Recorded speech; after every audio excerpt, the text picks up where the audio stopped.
course, if you've tuned into HCTV broadcasts in the past, football, basketball, or even wrestling, we have the 3 R's. So we'll talk a little bit about this game and do a little bit of 3 R's here before we get started. First R today is rips. You rip the ball in baseball, right? And Hudson's offense has been working really well. 18 runs against Perry County, Kentucky, 7 runs against Westerville Central. What do we look for out of this group today?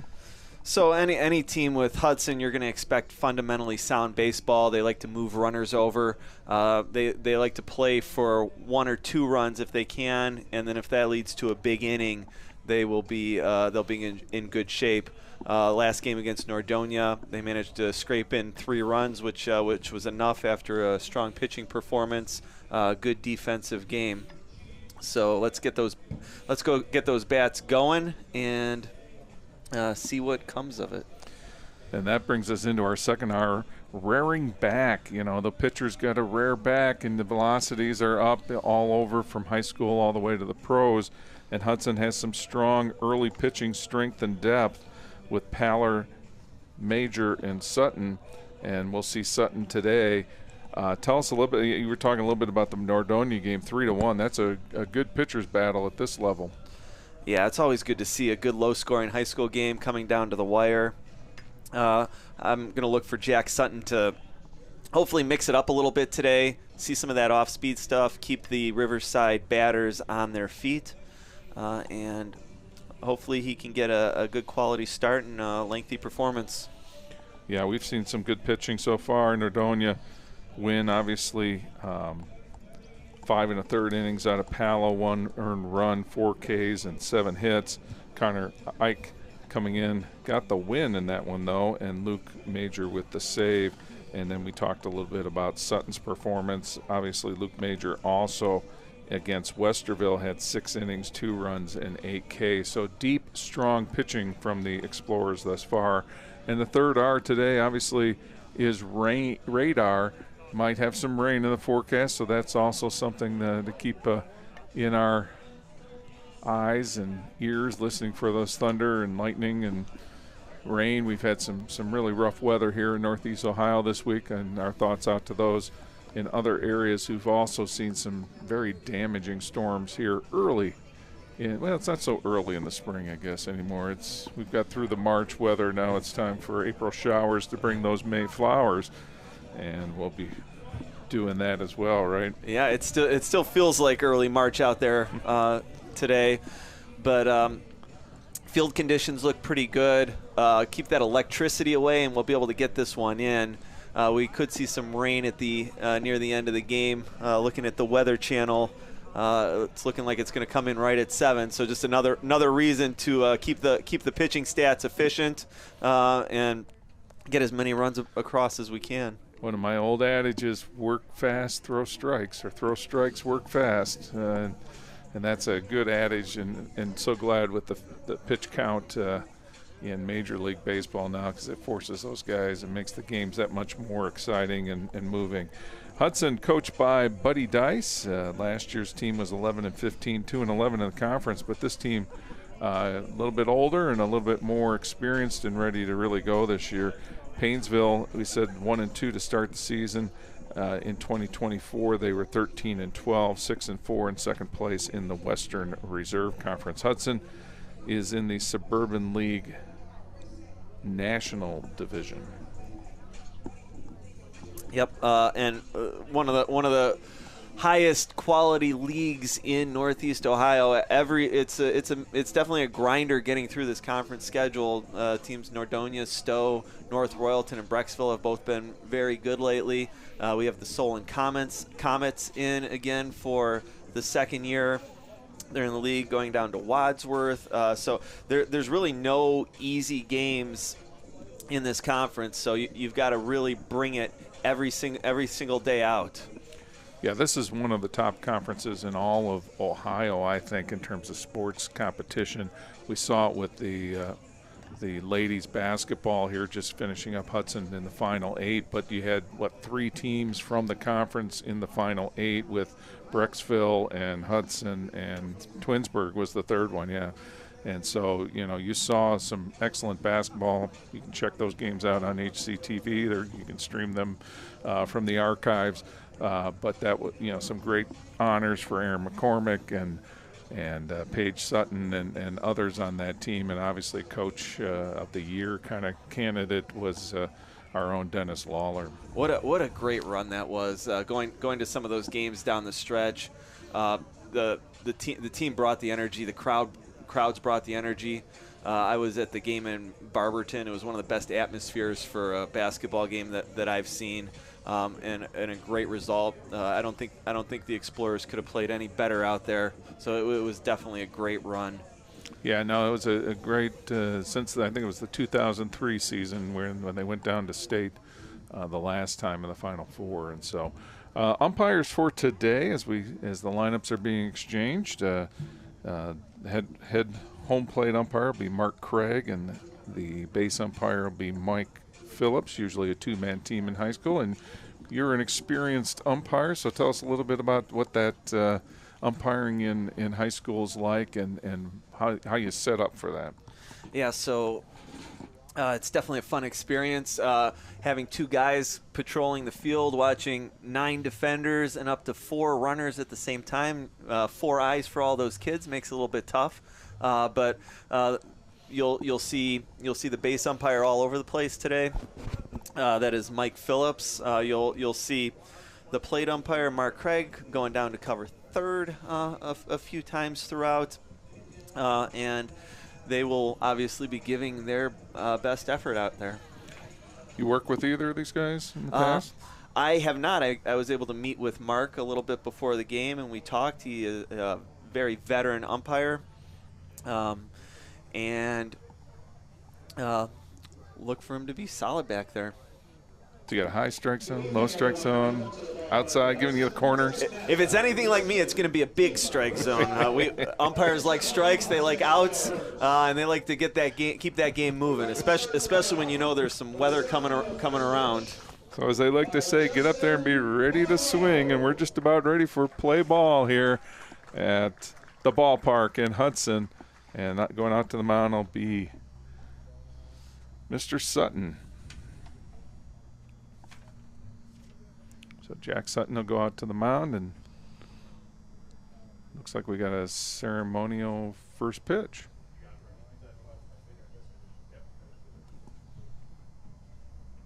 Who's the ceremonial first pitch? Justin Marlowe.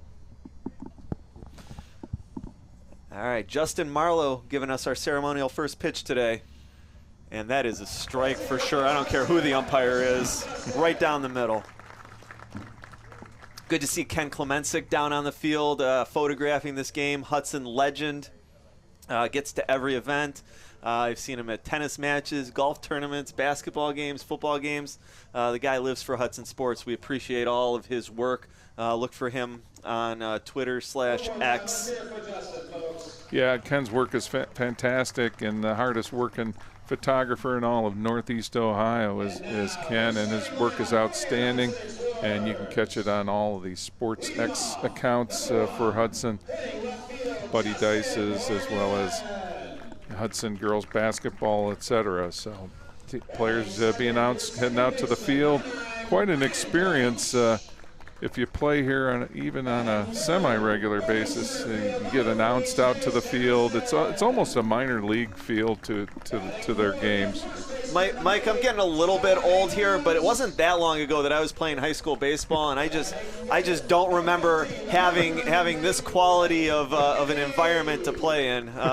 We played in fields, we played on farms, we had chicken wire in the outfield.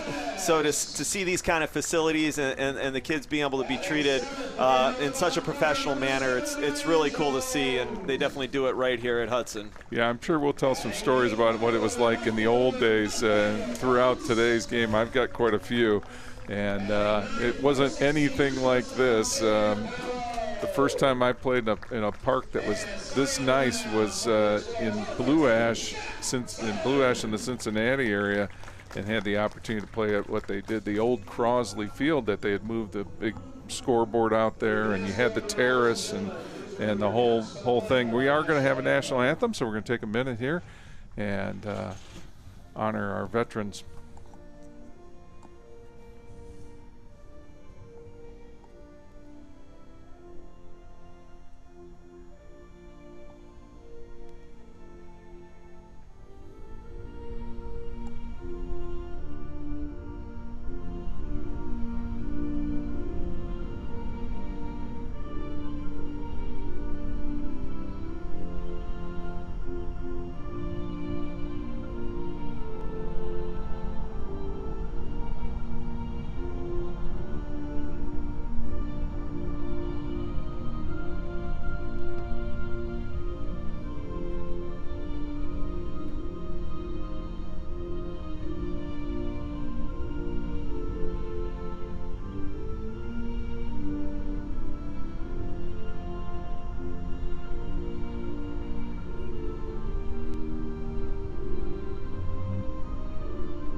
So yeah, you got the lights are on because it's an overcast day. Temperature is about, give it to you in a second here as I pull up, 58 degrees in Hudson.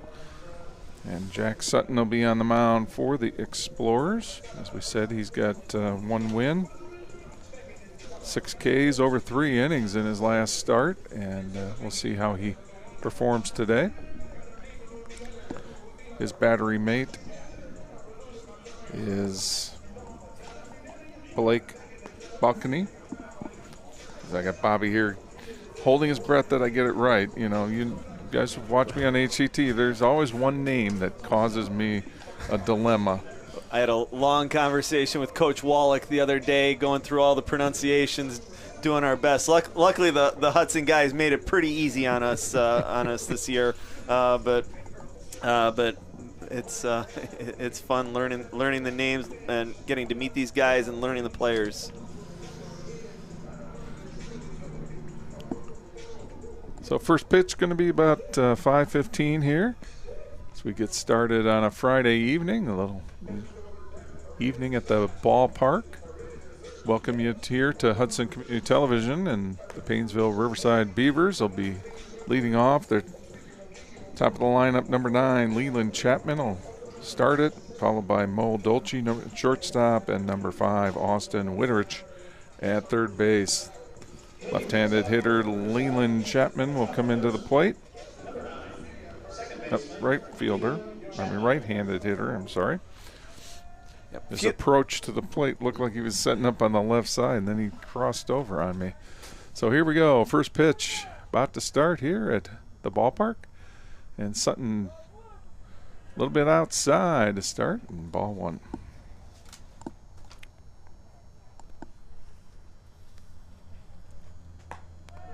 Good velocity on that one, and 1-1 count to Chapman.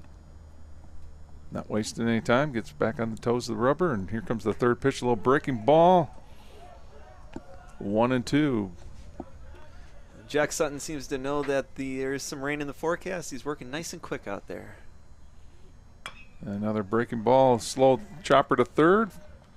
Cross the diamond is good as Ryan Jones throws out Chapman for our first out and our first broadcast of the Hudson Explorers baseball on HCTV. It's nice having the AstroTurf or the field turf out there. A lot easier to read the bounces. You know, again, we get in the spring in Ohio, you get grass fields, dirt fields. You never know what the ball's going to do. Yeah, and sometimes it comes up pretty sloppy. So strike 1 to the next hitter, and this is number 6, Mo Dolce. A few good athletes here at the top of the Riverside lineup against Brunswick. They got on base. They got on base quite often. A lot of hit by pitches. I think Dolce here got hit a couple times on Tuesday. So 1-1 count. Next pitch, fastball popped up, foul to the right side. Also a reminder, don't park too close to the field. It's funny looking out there. We have the back row of the parking lot is the most filled, and there is a big, wide open space away from the Riverside bus. And jam shot. Third baseman's got to come up fast. And he's going to be out. Nice play, Jonesy. That's a great play. Ball right down the line, charged it, threw on the run, and a great stretch over there at first base by Tyler Havens. Yeah, Ryan Jones, 2 good plays here so far. Maybe we got a replay on that. And here we go. Our first replay of the season. Slow chopper. He comes in very well on it. Gets behind the ball on the right side, which is the best way to do it. And then one more time for Nolan Jones. First pitch with the tag. Got him. Held on. No, ball. Ball got loose. And they keep challenging Jones over there at third. 3 good plays. Throw got away a little bit. Havens tried to throw the tag on, but the ball got loosed in a little minor collision there at first base. Yep. Came off the bag, had to make that tag, and ball went flying after Witterich hit into him. So that brings up the cleanup hitter, Spencer Short, number 15, the right fielder. So man on, 2 outs. Sutton, first time out of the stretch here. Not a big lead there at first. He's looking like he might want to run, though. Now a ground ball to short. Going to take the easy force play.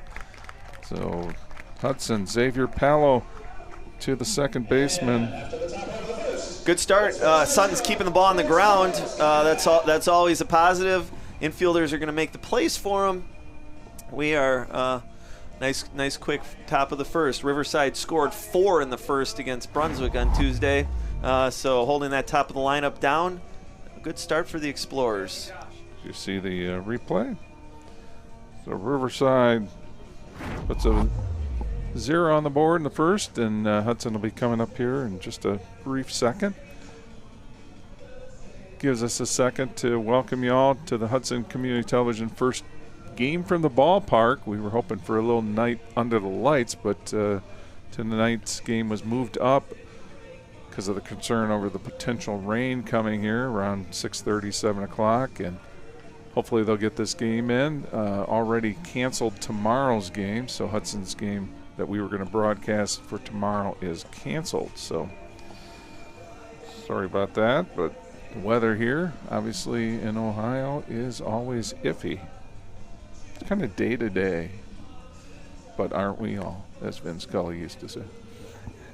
And speaking of Vin Scully, one of the best of all times, we also lost one of the all-time great announcers within the last couple months, Bob Uecker.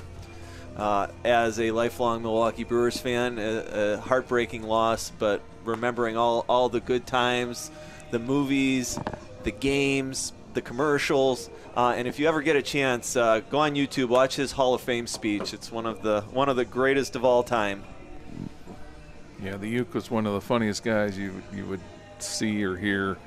His appearances on Carson were legendary, and just not being a Brewers fan per se, but being a Cubs fan, you got 18 games a year with the Uke if you wanted them, and definitely on the radio, or TV, he was always worth listening to, and he could control guys like Howard Cosell like nobody else. And yeah, we'll miss him in the booth. I know Yelich, Christian Yelich had wore a pretty good suit to honor the Uke on opening day. So Hudson will come to plate now, and the top of the lineup, number 1, Justin Morgan in left, number 9, Braden Deutsch at second baseman, and number 3, Chase Dennison will be the first 3 up for the Hudson Explorers against a little bit of a funk coming from their pitcher from Riverside, and that's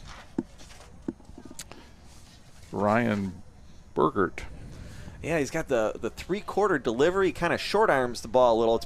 That's got to be hard to pick up for the Hudson hitters. Yeah, that's always, that little funk, as Joe Mann likes to call it, gives you that just a little bit of a different look, and it comes at you fast, and he goes back up the middle. He's going to be a tough play, and Hudson gets a hit to start the ball game as Justin Morgan beats out a shot up the middle. We'll give him a hit for that as his unofficial scores up here in the booth. And I think Dolce didn't realize that he might have had a little bit of time to make that throw. Even though he knocked the ball down, he kind of gave up on the play. And I think he second-guessed himself after he held on to it. Yeah, it seemed like he had a little more time. I wasn't sure if he bobbled it or didn't quite have a good handle on it. And we're going to see a little potential bunt as first pitch is a strike to Deutsch. And you'll see this from Hudson throughout the game, especially early on. They love to get that runner into scoring position, play a little bit of old school baseball here. Get him on, get him over, get him in is the old adage there. And next pitch is a ball, 1-1 count. You see Deutsch way on top of the plate here. And we can talk a little bit about bunting philosophy. And there's two things. How much do you bunt in this day and age? And then the second thing is as he swings away on this next pitch, 1-2 count to Deutsch. And the second thing is just technique and whether it's being taught properly. And what frustrates me when I watch major leaguers is they do that two-hand and they kind of like poke at it, and it's just frustrating for those of us who had to be graded on it when we were playing ball. It's really a lost art. I was the bloop it over the third baseman, lay a bunt down, try and beat out a ground ball type player. So for somebody like me as well, it's hard to watch major leaguers trying to get the bunts down. But you know Hudson's going to work on it as they try a little hit and run there. Hudson's going to be fundamentally sound. They're gonna put the ball in play, and they're gonna make the defense make plays in order to beat them. Well, that's been the philosophy of the Guardians, and we'll have a little jar put out here for the many times that we slip up on names of ball clubs. But it's put the ball in play, make teams make lots and lots of plays. This fly ball into center field is caught by Ethan Baker. So 1 out for the Explorers, and Morgan has to return back to first base. Number 3 coming up, Chase Dennison, playing right field today. Dennison had a hit and 2 runs scored against Westerville Central a couple games ago. Wouldn't be surprised to see the runner in motion at some point. He fakes it, strike 1.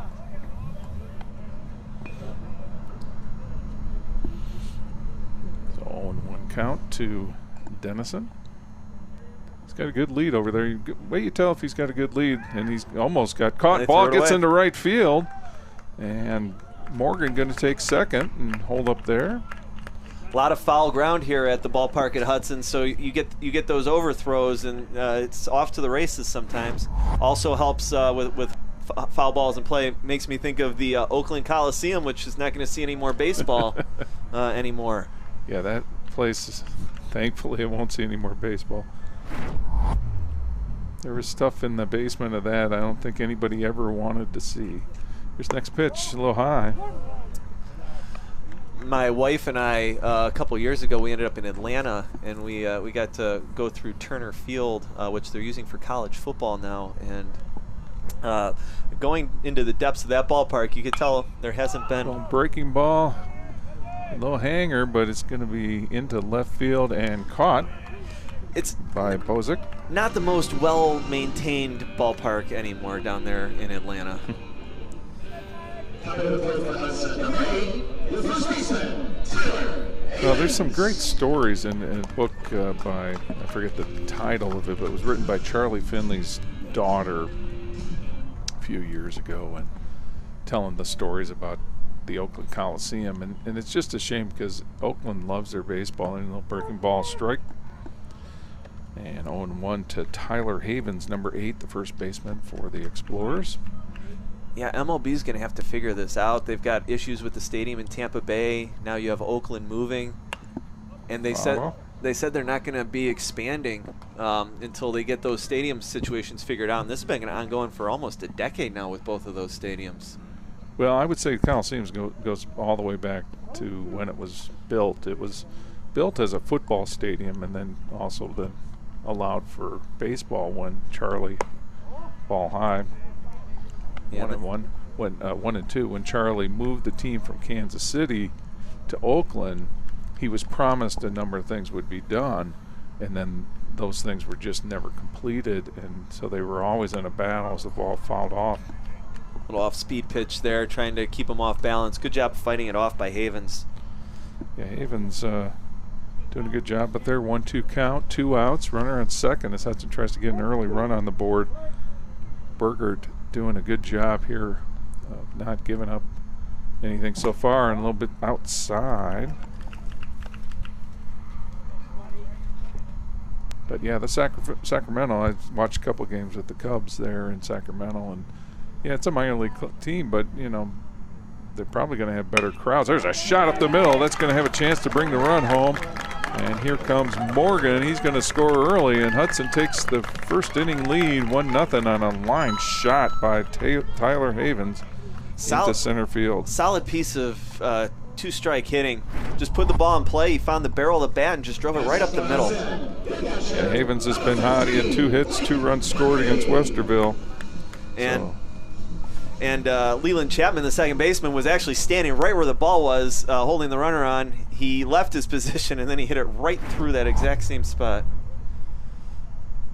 So the RBI for Havens as it brings up Blake Balconi. Takes strike 1 in the swing. 18 pitches for Burkert here in the first inning. A little bit outside, 1-1 count. That was one of the things I used to do on the bench, was chart pitches for the guys. Yep, and now pitch counts becoming. There goes the runner. Throw down is going to be late, as Jacob Mikowski not able to throw out Havens, who gets the stolen base. Get that runner into scoring position. But yeah, pitch counts becoming so important in today's game. We have rules on it now. That's something we never had before. A little ball into the gap.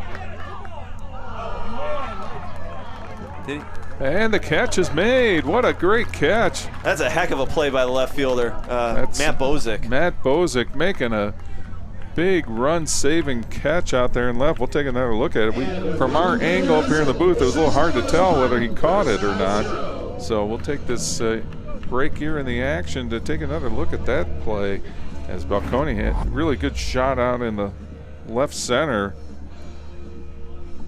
And there's the camera. Making a great catch and bumbling and going face first into the sloppiness of the left field. That ball carried pretty well, too. The flag's pretty limp out there out in right center field, but the ball seems to be carrying out in the outfield a little bit today. So Hudson takes an early lead, 1-0.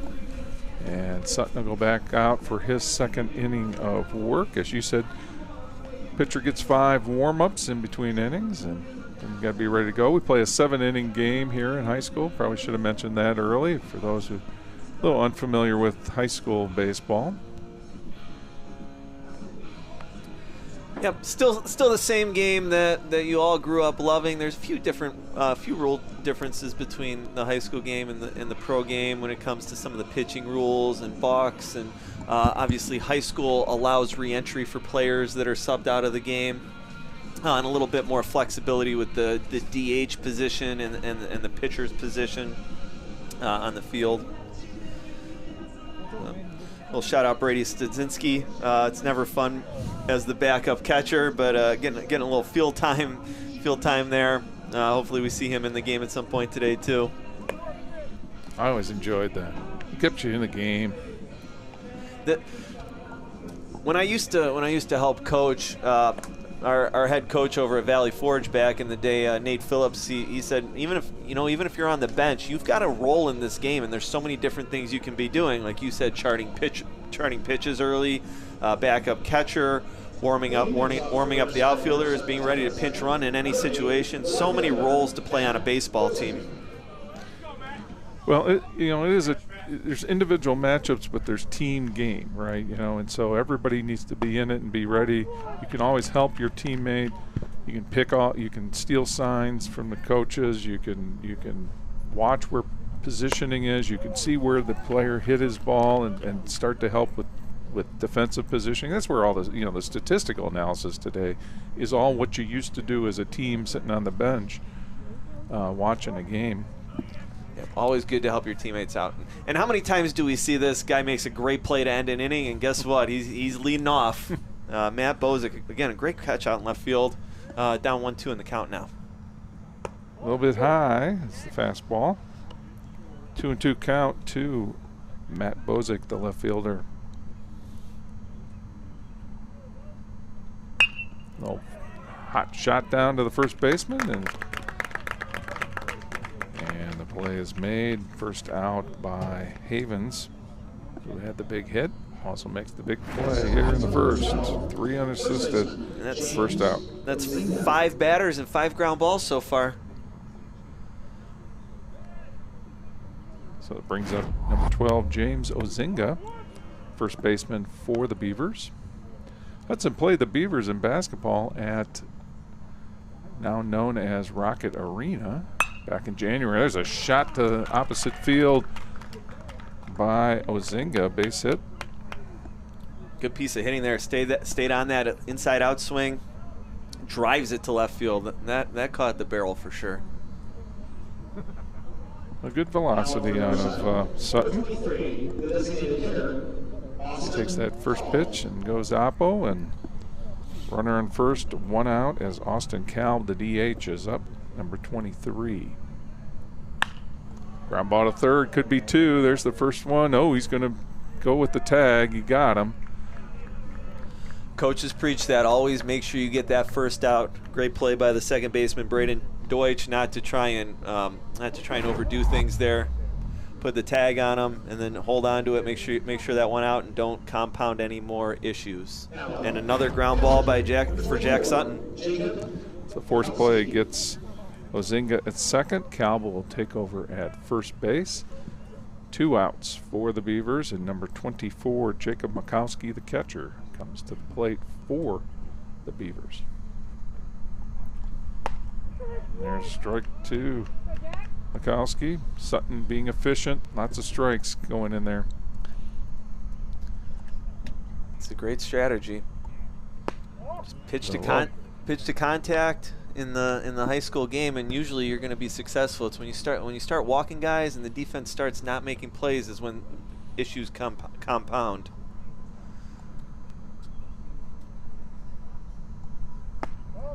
A little bit outside. Ball 2, 2-1 to Makowski. Not much of a lead for Kalb over there at first. Heads Line up. Shot into the dugout. So 2-2. 2-2, 2 outs. Deuces are wild. Runner on first. Mikulski, a great defensive catcher. Keeps the ball in front of him. He's got a cannon for an arm. Something we might see as the day goes on. And gets a swing and a miss. And that'll end the second inning for the Beavers. They come up empty in the second after leaving 1 on. So 2 left on, and a 1-0 game for Hudson as they lead going into the bottom of the second. They'll have coming up Alex Travis, Ryan Jones, and Nathaniel Coates. As you see that center field camera working a little bit there, giving you that shot of the pitch and the catcher. And a very efficient start for Jack Sutton so far. 23 pitches through 2 innings. If he can keep that pitch count down, we could see him in this game for a while.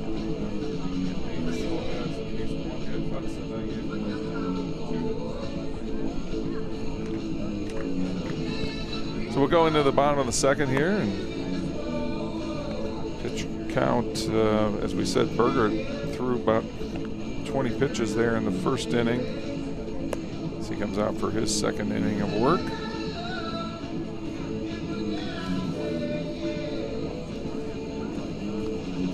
Some of our stats today courtesy of Hudson scorekeeper David Spahn, who's been doing it for quite a while.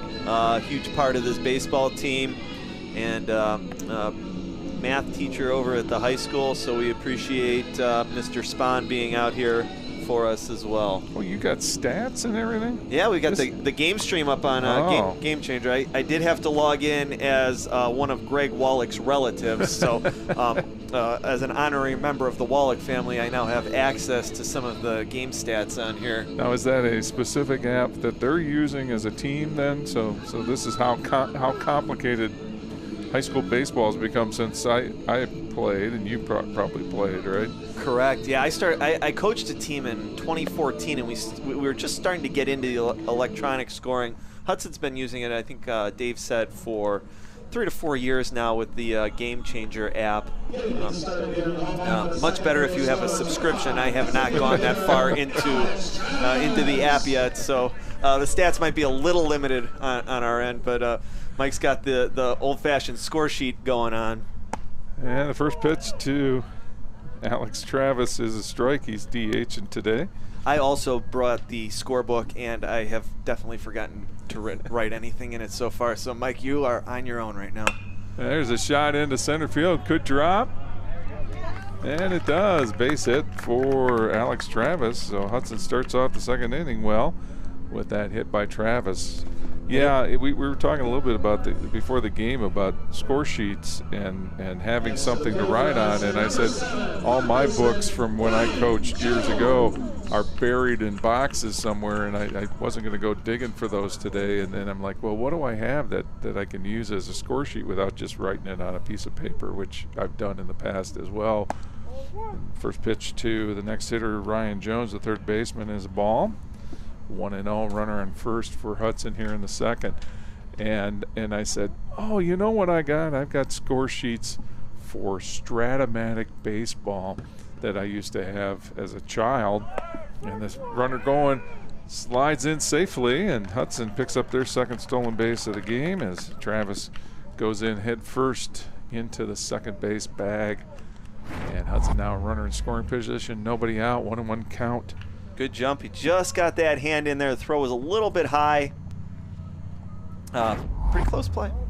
Hudson looks at a potential bunt situation, and it's ball two.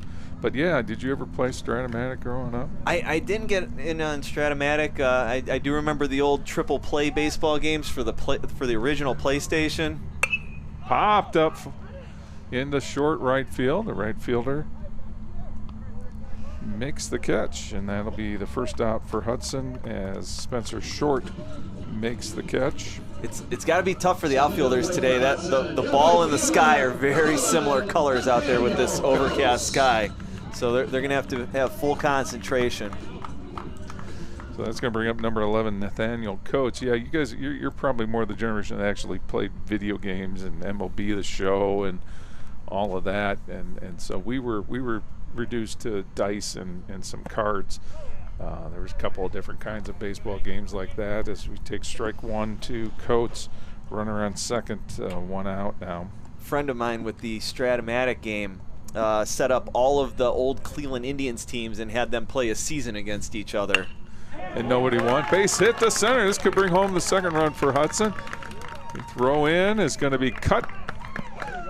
And Hudson picks up their second run of the game. And they now lead 2-0 as Travis scores on the base hit by Coates. Stayed on that and just drove it up the middle. That's exactly what you want to do every time you're at the plate. It's a perfect example of what hitters are looking to do. They're not trying to hit home runs. They're not trying to elevate the ball over the fence. They're line drives right back up the middle. And that was perfect by Coates. Coates gets a good lead. We were talking about leads, and if you're looking on your TV at the runner as you see pitches coming in, you see if you get to the end of the cutout at first base, that's a pretty solid lead that you're trying to get. A step more than that right at where he's at now, that's a big lead where he's at now, and that draws the throw. Yeah, the Hudson players so far in this game have gotten a lot bigger leads than the Riverside runners. I don't know if that's a team strategy, but Hudson's looking to be very aggressive on the bases. Well, it forces Painesville to throw over, and then you get to see that move, and it allows you to improve your base stealing opportunities by knowing what that guy can do, and fouled off. Hopefully that one doesn't hit my car. I wasn't quite sure where to park. I knew far away, but how far is safe is the question. And my question, and this is a great ballpark, and I've said it for years, what a great place this is, especially all lit up at night. But why don't they have the curved, top on this? They've got the netting, which is a nice netting, but a lot of places used to have that curved top where you could stop a lot of foul balls from going over to the top. Yeah, you had the chain link. I think a lot of it has to do with the distance between home plate and the back wall there. Just a lot of room. You see a lot more with these nets like we have here at Hudson. Another foul ball. 2-2 count with 1 out for the Explorers, up 2-0 here early. You were talking about the scorebook. I was in Buddy Dice's classroom at the high school saying, do you have any old ones? And it takes that one looking. And the backwards K, as I write it down, I haven't written down a backwards K in a long time, but that's the second out for Hudson here in the bottom of the second. So Buddy went into one of his file cabinets, pulled out this a few scorebooks. I picked this one, and we looked through it. He said the last game that was written in here was from 2012. Ooh. So some. I might actually know more of the players on that one.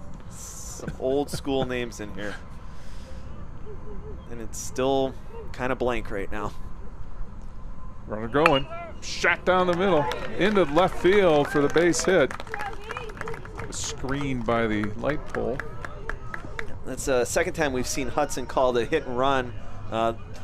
This one works a little better. We had a foul ball on the first one. Still couldn't get the runner to third because he just hit it right in the worst place to do that, right in front of the runner, right in front of third base. Yeah, right in the 5.5 hole. And it was hit sharply, so Hudson 2 on, 2 out. Top of the lineup, Braden Deutsch, the second hitter. Love the Tony Gwynn reference. A little breaking ball for a strike.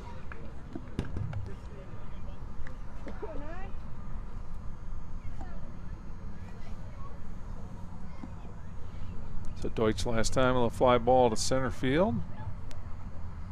Breaking ball is strike 2. 0-2 to Deutsch. Morgan on first. Coates on second. Another thing you'll see in high school games you probably don't see in many other places, the on-deck batter is usually responsible for those foul balls. We don't have the ball boys sitting there on each side running back and forth, so you'll see that a little bit today too.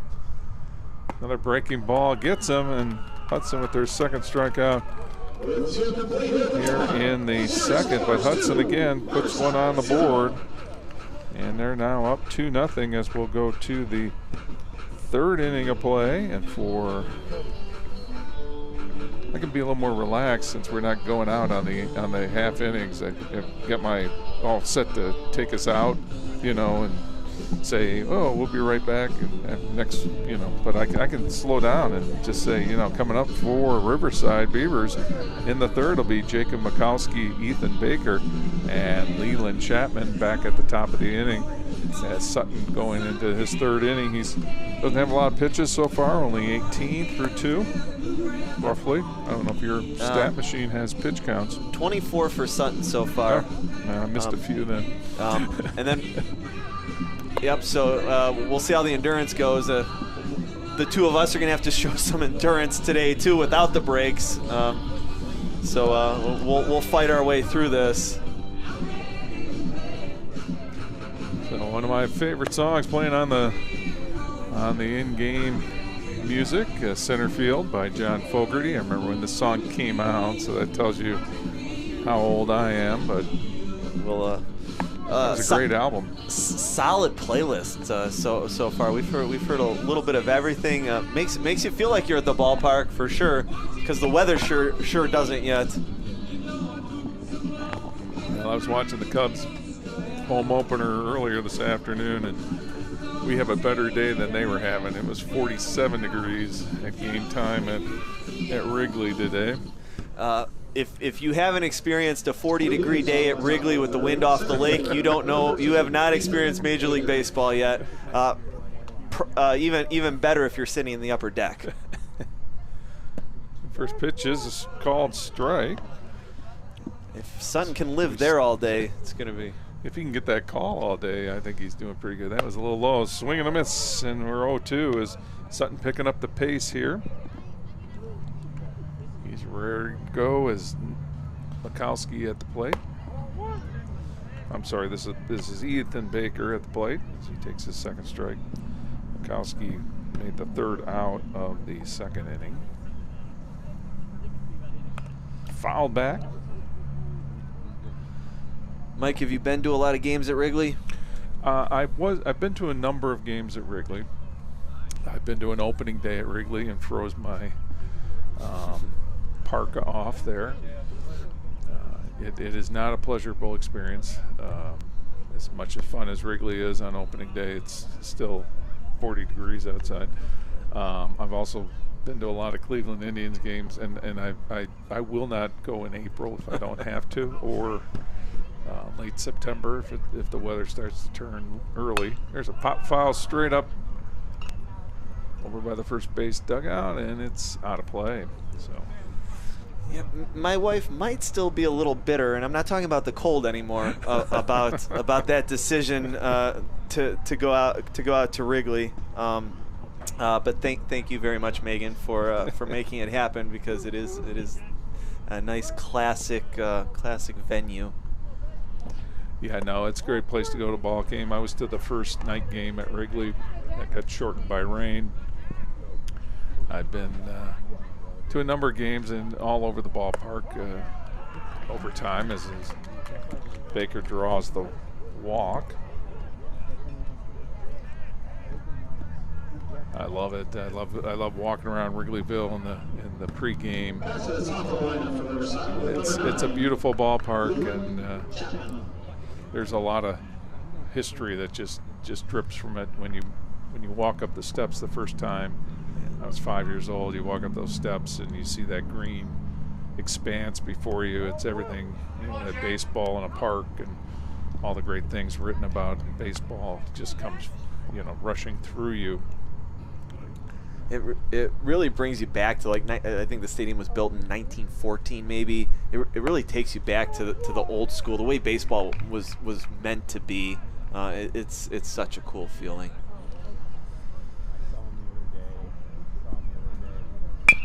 There's a high hopper, gonna be tough to get to. Gets the one at second, doesn't get at first. Got the chopper 2 hopper going to the other side of Chicago. Hawk Harrelson with the White Sox. Didn't get a chance to see as much of them growing up, because WGN definitely liked the Cubs a little bit more. Well, they didn't have the White Sox games. Well, maybe when you were growing up. When I was growing up, a little bit. The White Sox were on the old UHF band, right? So they were either on channel 32, or there's a shot, hit and run. Runner's going to be able to go to third here. Barely ekes into the outfield. The throw third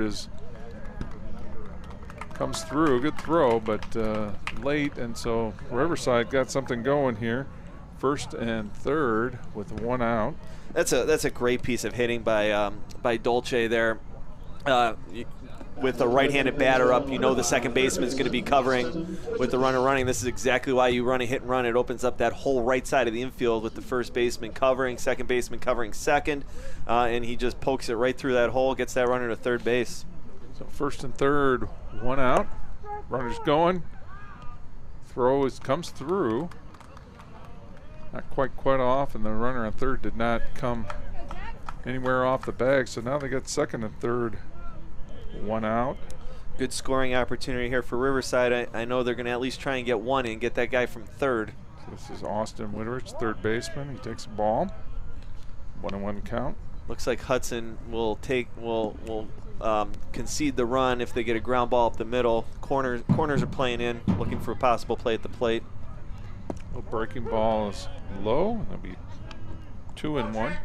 Yeah, on that first and third, there's so many different options that a team can have defensively or offensively. You saw just pretty much just straight steal, throw cut off a little bit in front of the bag by the second baseman, but no movement out of that third runner on third. And now with second and third, I don't know if Wittrick here is going to see much to hit with first base open. So 2-1 count, 1 out. Fastball a little bit low. 3-1. The problem is you have the number 4 hitter on deck, so you don't really want to load the bases for him, and it's a lefty waiting there. Ooh. Gave us one. Sutton got away with that one, and it was a high ball 4. So Sutton his first bit of trouble here in this third inning. He went 3 in his previous start, 6 Ks. Not so many Ks today, and he walks Witterich, and now you got a full-scale danger zone. See what Hudson does with the infield. I'd imagine they're going to try for the double play up the middle. Corner's probably coming home. Spencer Short will come to play the right fielder, and lots of options here. And Short want to be selective, I imagine. His job here is just get the ball out in the outfield somewhere. Try and get that run home from third, if nothing else. Test those arms of the Hudson outfielders. Sutton has kept the ball on the ground most of the way today. And that ball's fouled out of play. Strike 1. Good start by Sutton on this hitter.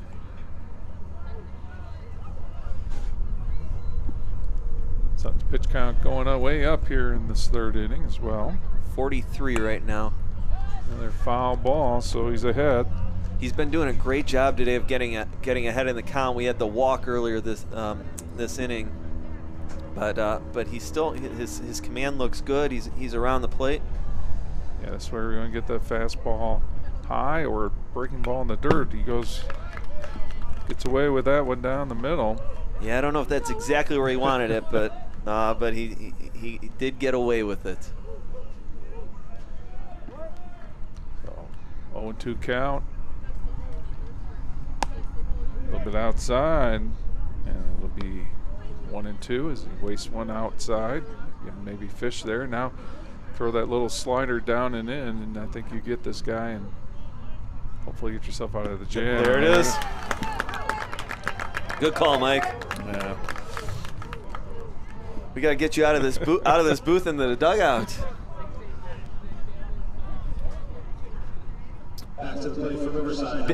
Early in the game, but big at bat here now as Bozic steps up. He made that great catch in left field earlier in the game. Takes it a little high, ball 1. Yeah, Bozic grounded out unassisted by the first baseman his first time up. So a little bit behind. Well, Sutton got to bear down here. Falls behind 2-0. Always an interesting decision whether they're going to pitch out of the windup or the stretch. Jack Sutton's choosing the windup here as he steps off. Yeah, this is maybe where you want to go unconventional and go back to a breaking ball on 2-0, but he gets the first strike. They got him in a rundown, and he's going to be out. What a good play by the catcher. McConey heads up play. It's pickoff throw down to third, and he gets him, and Hudson gets out of this inning. We'll watch that again. See a good lead by. Yep, he just got caught. Chapman, but he just got caught sleeping a little bit. A little vintage Pudge Rodriguez type move. He loved throwing behind runners. So Hudson gets out of that inning with no runs, and we'll go to the bottom of third. Hudson leading 2-0. And coming up for Hudson will be number 3, Chase Dennison, number 8, Tyler Havens, and number 15, as you like to say, the guy makes a great defensive play, and he comes up in the next inning, and that's Blake McConey. Yep, and we'll see what the middle of the order can do. Riverside had a pretty good scoring opportunity, and Hudson was able to keep them off the scoreboard. That's great for momentum, and then you get your 3, 4, 5 hitters coming up. This is where you try and take the game into your own hands. So Hudson tried to get this game moving along. third inning, and back out on the mound is Burkhardt. They had somebody up in the pen last inning, a left-hander it looked like, for the Beavers. So Hudson 3-0 so far in the season, and coming to this game 1-0 in conference as they beat Nordonia the other night, 3-1. Behind Xavier Palo's 5 1/3 innings, a 1-run ball. So they hope to duplicate that kind of pitching again tonight. So far, Sutton doing a good job. Got out of a huge jam there in the third, so circle that. Leading things off their scores against pitcher Ryan Burdett is number 3, center fielder, Chase Dennison. Chase Dennison will lead it off here in the bottom of the third. Hudson leading 2-0. And Bogart with the first pitch is a little bit high, ball 1. Hard to tell from where we are. You probably can see it a little bit better on that center field cam. I'd imagine there's a good amount of run on the fastballs he's throwing. Ball outside, 2-0. Tried to there, missed on the outside corner. But I'd imagine that ball's going to be moving all over the place with Borgert on the mound. A little bit inside, so 3-0. Hudson, good chance here. Maybe get a leadoff hitter on, maybe pick up another insurance run. Or insurance cookies, as we like to call them, because they taste so sweet. Strike 1 to Dennison. Cookies sound great right now, Mike. You know, where's the cart? Isn't there a cart that comes up here? I mean, this is Hudson, right? Yeah. This is the ballpark. We'll have to get on our HCTV producers here. Take care of us up here in the booth. And the fourth ball is high, and Dennison comes down to first base. It'll be interesting to see if they try and move him over. You got your number 4 hitter Havens at the plate. He's already singled on the day. So he's swinging the bat well. You know, it's a squibby down the third base line, foul. Yeah, Havens with the RBI. He had an RBI against Nordonia the other night. A hit, an RBI, a run scored. So he's your main offensive guy, and you probably want to do something, maybe get the runner moving. Outfield is pulled around, playing him to pull pretty much throughout the entire outfield. Good lead over there at first. Fakes the go. And we're 0-2 to Havens. Had a base hit and a stolen base that drove in the run in the first inning. I'd like to move them over here, get something going for Hudson. As Burgard steps off. 0-2 count. Nobody out here in the third.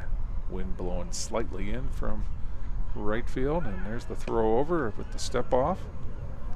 The Indians game the other night, that was a weird play. I don't know if you saw that, where the left-hander threw to third. Yeah, there was a lot of talk about him. That's a shot. Going deep. Center fielder makes the play.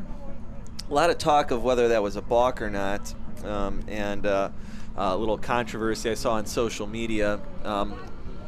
By the high school rule, which I'm pretty sure is the same as the major league rule, a pitcher is actually allowed to throw to an unoccupied base as long as they're making a play on a runner going to that base. It does not need to step off in that case. So the umpires got it right in that. I think Stephen Vogt knew that too. He didn't really argue the call too much. There goes the runner, and he's safe. Ooh. As Dennison came off, but he's able to dive back onto the bag with the stolen base. Hudson's third of the game. It's always fun on these turf fields, especially when we've had the weather we have, because you slide and sometimes you can't stop. You'll see that a lot, especially early in the season. So Dennison now in scoring position, 0-2 count to Blake Bacconi, who flew out to left field on that great catch in the first. Change up there, good pitch.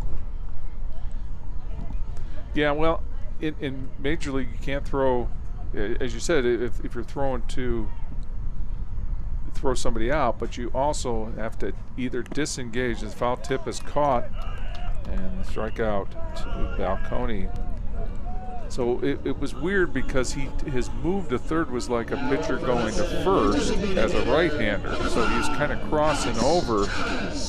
He did not step off. They tried to say he was disengaged from the rubber, but he really had spun, and that's what made it look like a balk to me. And to make matters worse, I think it was Arias that was stealing. He ends up tackling the third baseman and then gets called for interference and turns into from first and second into a double play. Mikado's a pretty big guy, so that looked more like a flop to me. He sold it well to get that interference call, but yeah, it was a bizarre play. Guardians were not hitting much in that series against some really, really good pitching that was coming out of the Padres. Yeah, with King and Cease and Kyle Hart. Padres look like a good team. Got a chance to go to a game down there last year, and that place is electric. Of course, we had a little benches clearing incident the game I went to, so that kept everybody on the edge of their seat too. Hopefully not seeing any benches clearing incidents today. So 2-1 count, steal third. He's going to be out. And that's going to end the inning for the Explorers. As that's one of those if you're gonna go for third with 2 outs, you got to be 100%. You're already in scoring position, so maybe not. I don't know if that was called from the bench, but did not work out for the Explorers in that case. Yeah, he did the swim move, and he may have avoided it, but third baseman Austin Witterich looked like he got the tag down, and Mikulski had a good throw down there and ends the inning for the Explorers. So it's 2-0 Explorers after 3, and Sutton on the mound for his 4th inning of work. And it's still efficient, even getting in a little trouble last inning. He's only thrown 50 pitches so far. We'll see what the string is for him today. Early in the season, I wouldn't imagine he's going to go too high in the pitch count, but the efficiency's taken him pretty far so far. So Hudson out there the same defensively.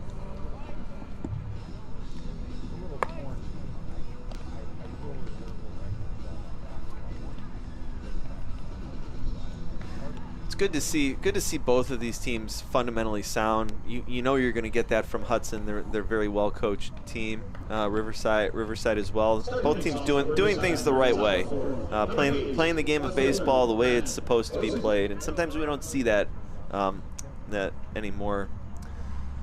So good kind of a vintage style baseball game so far. So Matt Bozic will lead off after the pickoff. Gets another shot at this, and he pops one to the right side. Almost caught over there by Tyler Havens. So strike 1. As Havens tried to track that down, it was dying quail out there. The wind has kind of settled down again, so we're not seeing the ball move a lot. That was just out of his reach. So far, no rain as we enter the 6 o'clock hours. Nice little breaking ball, makes it 0-2. Matt Bozic, who made that fantastic play in the first inning. And a little breaking ball gets him, and 1 out for the Explorers here in the 4th inning. Sutton's doing a great job of mixing it up. The off-speed pitches are working right now. Got him to chase one in the dirt, and all that goes back to him getting ahead early in the count, throwing first pitch strikes, and it's Sutton's looking good out there right now. So coming up late, left-handed hitting first baseman James Ozinga. Ozinga with a base hit in the 2nd inning to lead them off. Was out on a forced play at second, and he hits one down the left field line, going to go foul. Sutton just attacking here.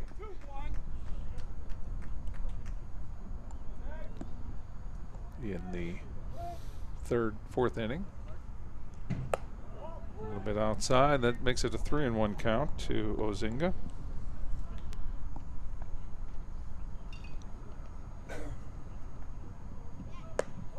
That's a little high, so he walks Ozinga. A little frustrated there, but get a ground ball and you don't have to worry about it. They'll bring up Austin Kalb, who did hit a ground ball last time into a forced play. He was safe at first on that chopper to third. So right-hander up there takes strike one.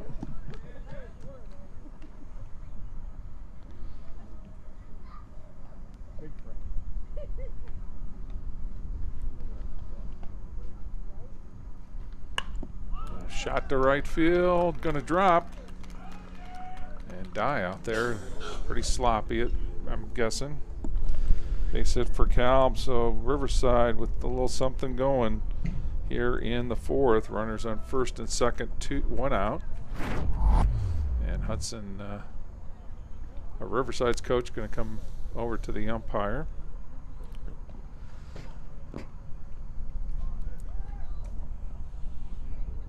It looks like maybe a pinch hitter number 2, Brody Bunting. And if they're bringing him in to pinch hit, I'm guessing that's not what he's going to be doing, is bunting. Yeah, actually, I think he might be bunting.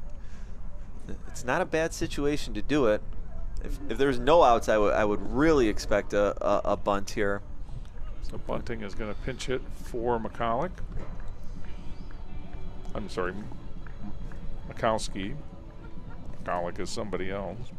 And I'd imagine we'll see Mikowski come back in behind the plate after this inning.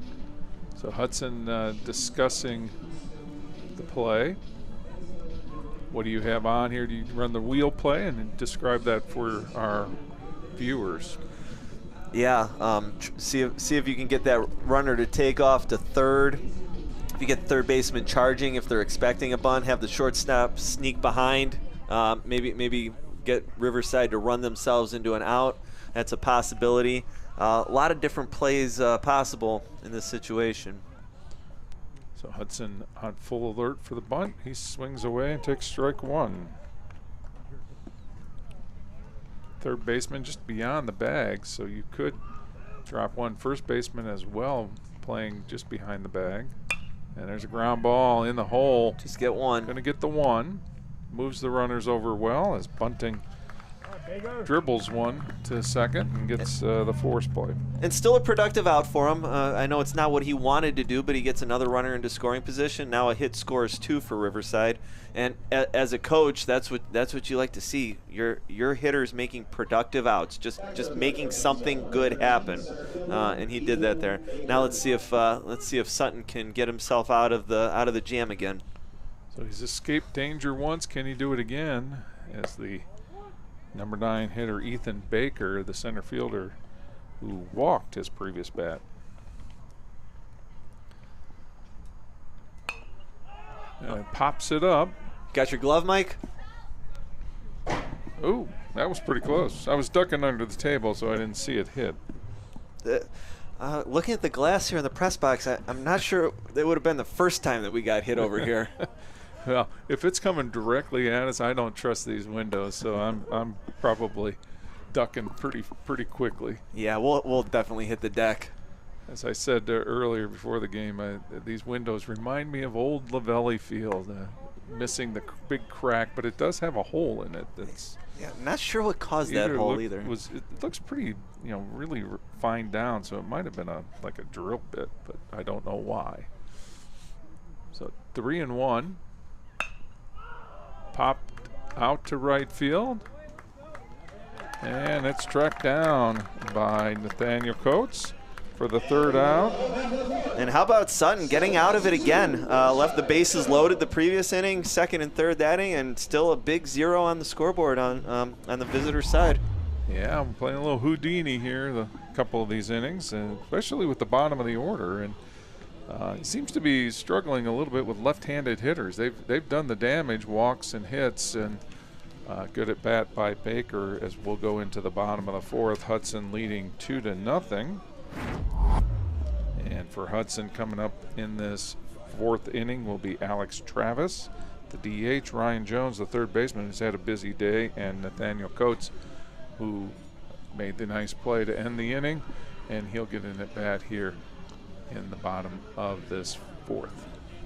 And it looks like Mikalski will re-enter at catcher for Riverside. It seems like he's kind of the heart and soul of their defense, as the catcher should be. You see him out there right now. Riverside and I believe Hudson as well using the PitchCom system. Not exactly the way we see it in the major leagues, but last year high school baseball allowed for some electronic communication between the bench and the catcher. So we're still kind of in the experimental phase of that, but we're starting to see more teams use that. I got to throw the signs down. I mean, I don't understand why we need to talk to each other in ears when you have perfectly good fingers to show, the signs. Yep. And I don't think we're going to have any big sign stealing scandals here in OHSAA baseball. I'm not seeing any garbage cans being pounded on out there. Maybe they're using the HCTV feed here to see what pitches are coming. I would be very impressed by that. I would be too. Remember, you can find the HCTV game live right now on 1021 on your Spectrum cable system if you have that streaming, or boxes or whatever you're using at home. And then 1021.hudsoncommunity.tv will get you the live stream on your computer or other device. As big shot to center field by Alex Travis, his second hit of the game, both singles, and Stoll's second scored on the base hit by Coates in the second. That gave Hudson their second run, and I'm guessing they'd like to pick up another run here as Ryan Jones comes to the plate. He popped to right field his first time up. Yeah, let's get him around and get him in. Travis seen the ball very well, by the way. He played shortstop last game, and today's the DH, so they obviously want to keep him in the lineup regardless of defensive position. Here's the bunt, and just goes foul. Again, we talk about bunting technique, and I'm a big one for that. If you start to drop that bat head down, it's going to pop it up, and if you don't get it out in fair territory, it's going to go in foul territory. So those are two things when you're learning how to bunt there. All the little Hudson Explorer, Kiwanis, and travel team guys out there, get that bat into the playing field and keep it level. Yep, out in front, or even the top the bottom half of that bat up. Yep, out in front of the plate. Oh, a little butcher boy there. And ball goes into. Nope, didn't go into right field. Did squirt away, but I didn't pick it up. The best piece of advice I remember ever getting when learning how to bunt was you're trying to catch the ball with the bat. You're actually almost kind of pulling it back on contact, and that'll help deaden the ball. And obviously you want to get it down on the ground. So 1-2 count now to Jones. 3 chances now to get that runner in from second base, and that third run could be huge in this game. Little sidearm and a little dunk shot, just foul over the third base. Dirt. Really good job there by Jones of keeping his hands back. Off-speed pitch. Borgard has a good off-speed stuff, and he's able to make pretty good contact and just try and get that ball in play. He ended up fouling that one off, but still good fight up here. And fouls off another one. Jones having a good at bat. 1-2 count. And Hudson still constantly putting the pressure on. Really good jump there by Travis. Unfortunately, Jones with 2 strikes had to swing. He couldn't just let Travis take the base because it could have been a strike. A little bit outside. So 2-2 as he's worked the count back to a positive pitch. And And Travis on second, just another thing in the mind of the pitcher. Foul just down the left field line. And that's what Hudson does so well, just constantly putting pressure. With runners on base, you can never relax. You don't know whether you're going to see a bunt, you're going to see a hit and run, you're going to see the runner just take off. Big leads, just put pressure on the defense, and Hudson does a great job of that. So 2-2 count, runner at second, nobody out. Little change up, and Jones does a good job to foul that one off. He was way out on his front foot, but kept the hands back. Yep, just keep fighting and see if you can get a mistake. So they got him shaded way over to the left field line after a couple of pulled pop shots. And then he goes right field, but right fielder's got it, throws it in quickly, and first out. And Travis couldn't get back to the base quick enough. He might have had a chance to tag there, but he was still retreating a little. He was just a little too far off to make something happen. That brings up Nathaniel Coates, who knocked in a run his last time up with a base hit. I'd like to duplicate that here in the third. Swing and a miss, and stolen base standing up is a good pitch to go on, and that gives Hudson a real good opportunity here. Fly ball, ground ball, something in play should get the run home. And Riverside's still going to play their defense deep, so that they will give up the run on a ground ball up the middle. Little change up. Breaking ball is strike two. We'll see what Borgert goes to here. His off-speed stuff's been good. I wouldn't be surprised to see a high fastball here, though.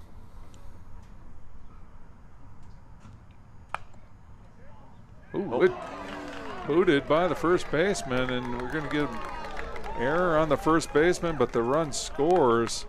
That was a knuckler. That ball had so much spin on it. When you almost have to smother that thing. You'll see when it hits him, and when it hits the ground, it's still spinning a ton right off the end of the bat. So Hudson picks up the run on the E3. That brings up Xavier Powell. Ball gets away, and a little bunt and run, and Coates is able to advance to second base on the pass ball. And I keep coming back to it, putting the pressure on them. The pitcher has a lot to think about out there, and if hitting his target is not his number one thought, Hudson's doing what they need to be doing. Ball's a little bit out in the eye. 2-0 as Bergert into his 72nd pitch. Fouled off. 2-1 count for Paolo. See if he can find one he likes. Still a hitter's count here. Sit back. You don't want to throw the hands at it on a swing like that. You want to try and really square one up here. So runner on second is popped up to short, and it's caught. Caught by Moldolci for the second out.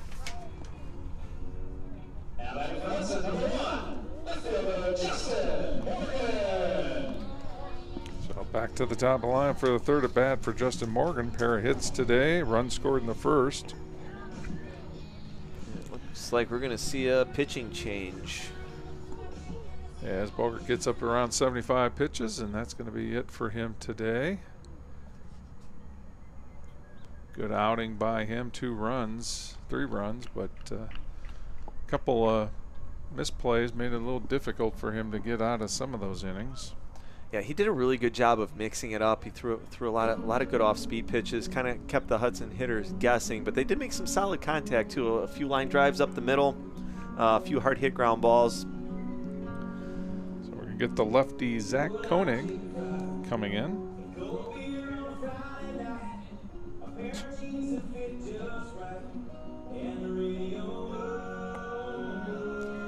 Koenig, the left-hander, big, tall left-hander.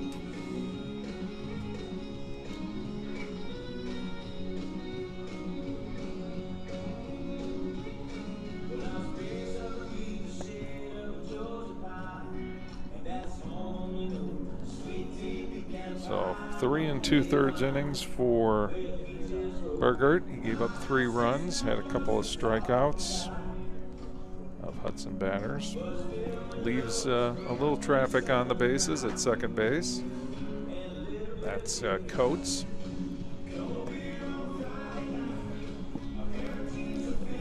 Wondering if it's a matchup thing, or my guess would be we just got to that pitch count. We're about 75 there, if I remember correctly. So time to make the change. I wouldn't be surprised to see a few more pitchers from Riverside, especially this being a non-conference game. You're probably not going to see them leave guys in too long during this.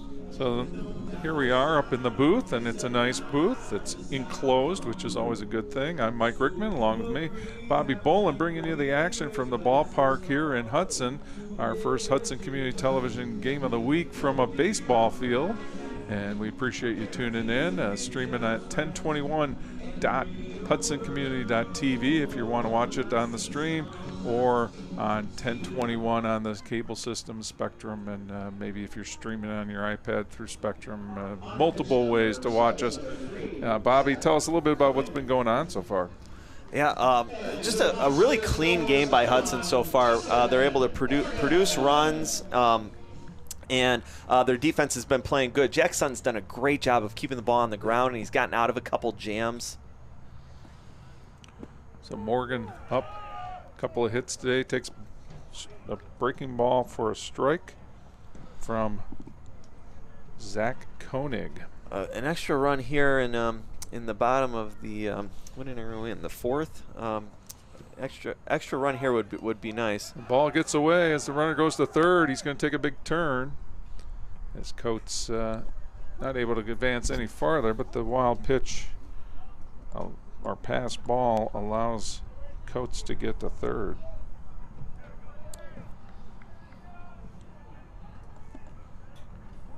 And another one of those and equals a run.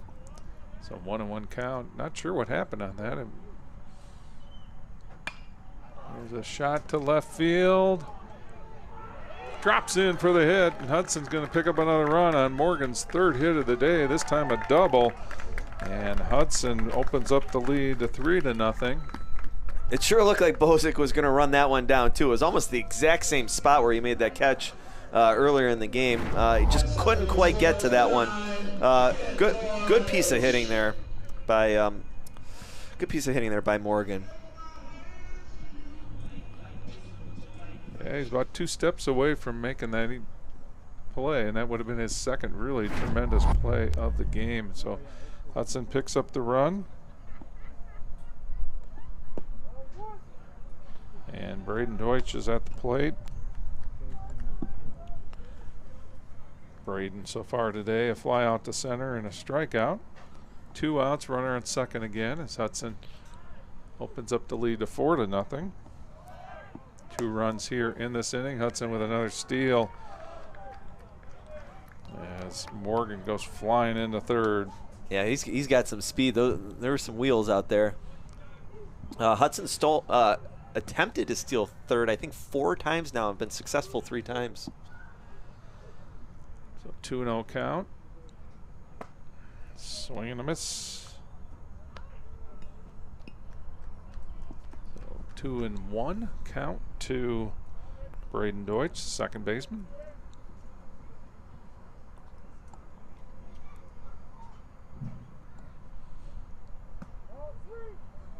And go to 3-1 as Koenig pitching out of the windup here with a runner on third.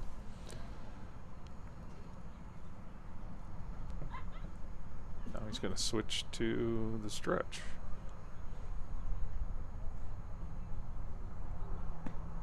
Gets the strike. It's still a good take, borderline pitch around the knees. Not going to really do much with that. Give yourself a chance with 3-2. That's a good take. Yeah, get you to full count now. Now you're on guard. Got to protect a little bit. And that one's high, so he walks Ryan sets up first and third. These are always fun, right? Yep, you got your number 3 hitter at the plate in Dennison. I'd imagine we're going to see that runner taking off at some point. You also, the other thing to think about is we have the lefty on the mound, so we have not seen a move from him yet. We'll see what Coach Dice has up his sleeve for this. So Dennison up, he's 0 for 1 with a walk. First and third, probably going to go early here. There's a shot into left field. Center fielder's under it. He makes the catch, and that's going to end the inning with Hudson picking up 2 important runs here in the bottom of the 4th to go up 4-0, or 4-1. Yep. No, 4-0, right?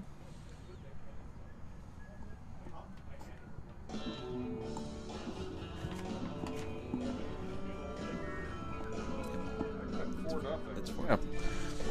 So scoreboard, I was looking at the scoreboard, and it's got a run up for the Beavers, and sometimes I miss things, but I didn't think I missed a run by the Beavers last inning. I was trying to figure out where it coming. We have been talking about Sutton getting himself out of all of these jams, and that is going to be it for Jack Sutton on the day. Yep. Looks like we have number 12 coming on, Luke Mager. Luke Mager coming in here in the 5th inning after Sutton gave 4 solid innings of no runs. Yeah, really a quality start by Sutton. He kept the ball on the ground. He had a couple walks that got him into a little bit of a jam, but he was able to pitch himself out of it, getting mostly weak contact. Just an overall solid performance by Sutton. I'd imagine Coach Dice is pretty happy about that. Yeah, no, solid. He had a couple strikeouts there as the innings went on. He picked up a couple strikeouts. He had the ball beating on the ground, which is what you want when it's put into play. Gave his defenders lots of opportunities. Jones over at third making some really good plays, and escaped a couple of opportunities that the Beavers did have in the 2nd and the 4th. And that's going to bring in Mager.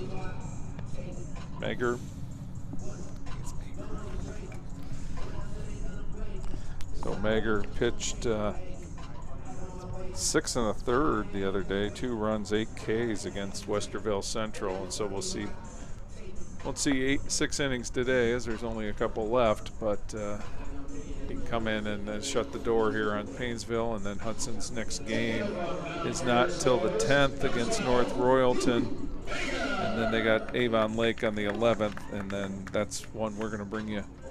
Well, both of those games we bring you, if weather permitting, North Royalton next Thursday and Avon Lake on Friday under the lights. And North Royalton will be a good early season test for the Explorers. Usually a quality program. I'd imagine we'll see one of their top pitchers, and they usually have 1 or 2 that really can bring it. A little breaking ball by Mager. Good pitch. Got him in a hole 0-2. Keep him off balanced. Gives him the heat. A little bit high. I was tapping my head on the, for the review there. Yeah, what do you think of that, Mike? If they bring that to the pros, I'd love it. Strike 3. I think anytime you can be right about things and have an opportunity to do it easily with technology, you do it. And I think one of the things that I saw in spring training has been working in the minor leagues is the quickness of it. So you saw. You tap the head, the umpire checks it, you see it right away, and you move on. And should it be unlimited, or should you have a limited number of things? You can talk about that, but I think that the actual technology worked really, really well. And it's surprising sometimes when you see it, because your eye tells you one thing, but the tracker tells you another. And as an umpire, I'd be very interested in your thoughts on it, because you're the one. Is it a challenge to you, or is it you're glad to have the assistance? Yeah, I mean, thinking in the other sports that and even baseball that use replay, like you said, our number one goal is to get it right. So if the technology is there to get it right, then I could see them using it. There's still some questions out there of how accurate it is. It is interesting. The one thing that as we get a single there, a little blooper into center field. Moldolce with the single. It takes away a little bit from the art of catching too. Catchers not having to frame pitches as much. And you'll still see that, especially here at the high school level, and still even a little bit in the major leagues. Catchers can get strikes, and they can also lose strikes just depending on how they receive the ball. I don't see obviously this coming to high school for a while, so the art of catching is still well in effect.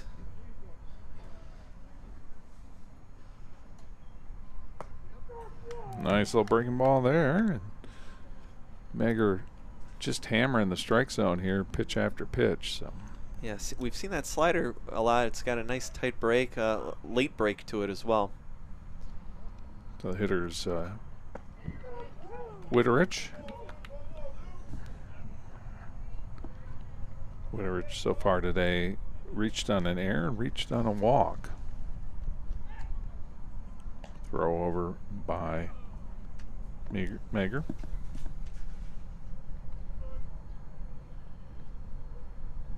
So 0-2, 1 out, runner on first. Hudson up 4-0 here in the fifth. Ball hit very hard to deep, semi-deep, middle right field. It looked like it was going farther. Yeah, the ball was carrying earlier in the day, and it looks like the wind's kind of knocking it down now. Also interesting, the wind looks like it's kind of coming out of the east right now, which you don't see very often. Yeah, that's not a good sign. That means it's circling around and going to be wet here soon. Yeah, there's some green on the radar. It looks like we're okay for the time being, but who knows how long. Some of my friends over at Lake Forest Country Club, they say never rains here in Hudson. If that one's fouled back.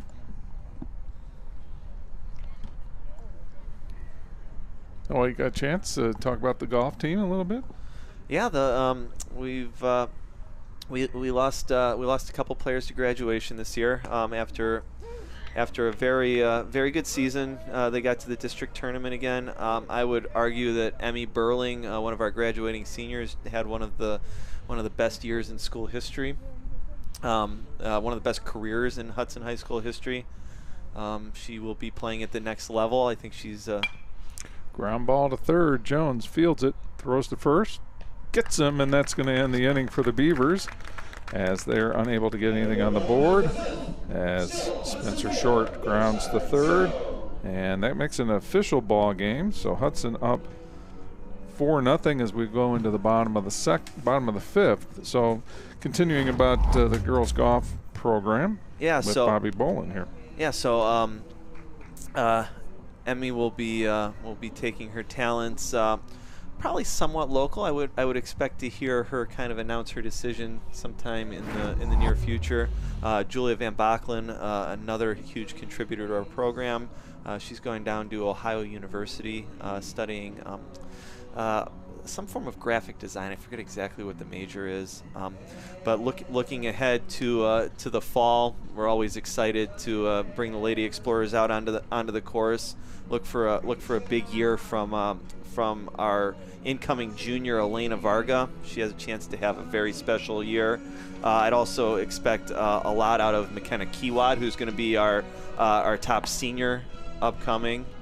We have a few freshmen coming up that have been working really hard. The whole team has been putting in such good work this off season. As Neil Diamond will take us out of the golf talk here.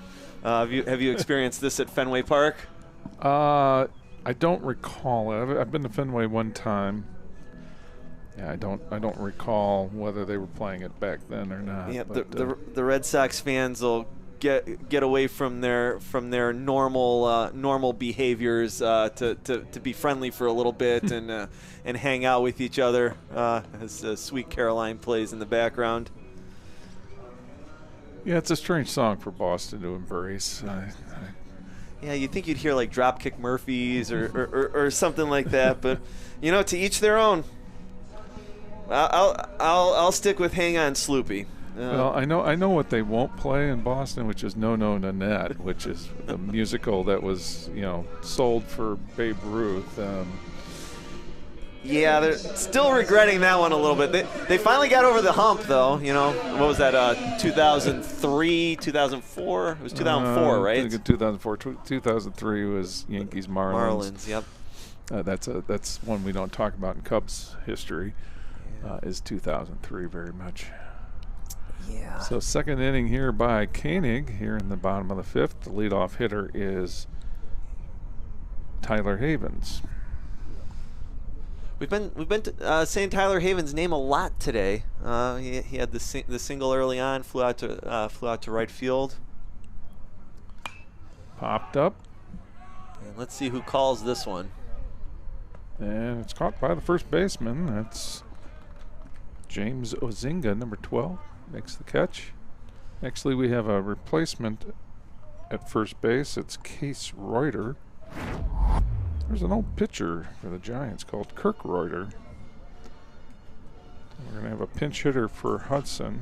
He went a long way to get that, too, for a big guy over there at first base. That's a nice athletic play by him. Hey, as first baseman, just because we're big doesn't make us unathletic. That's right.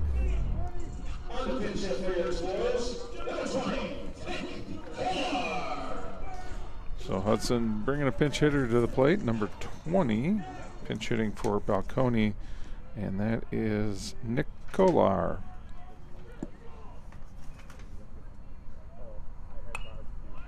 Swings at the first pitch. And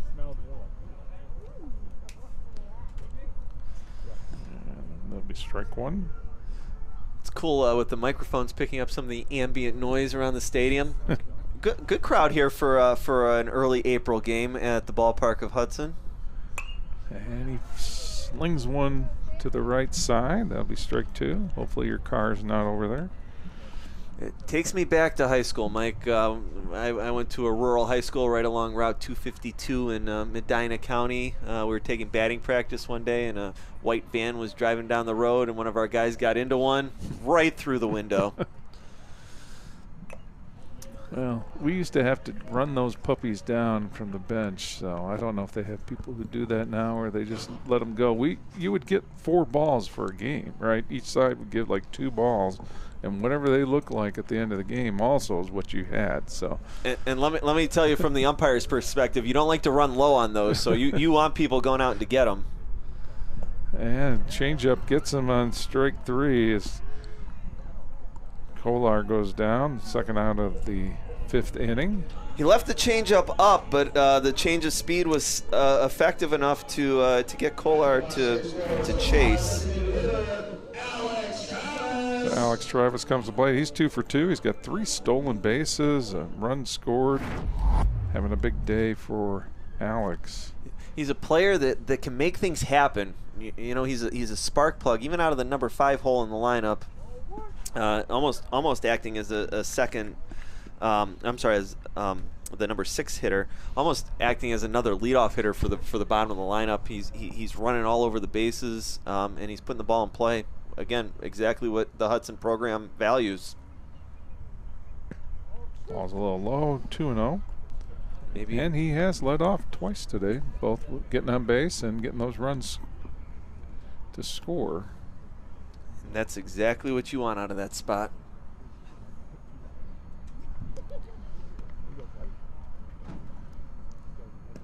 Pitch gets away. Ball 3.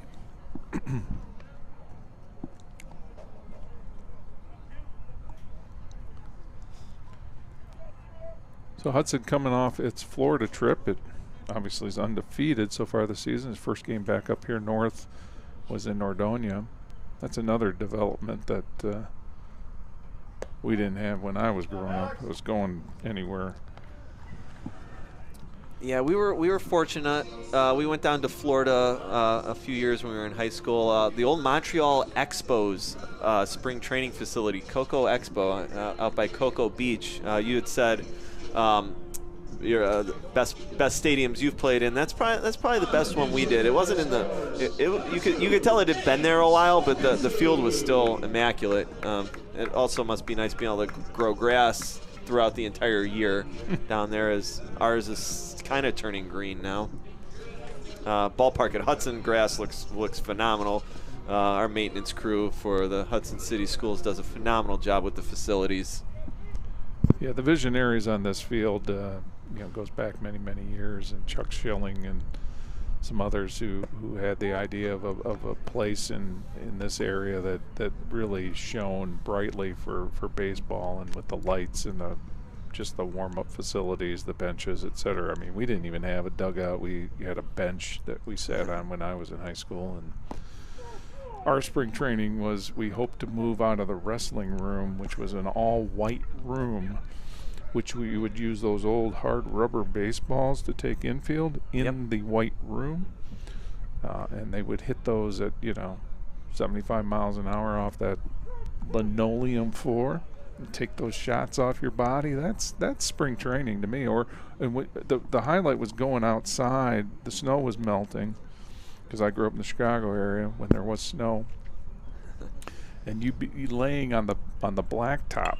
That was your trip.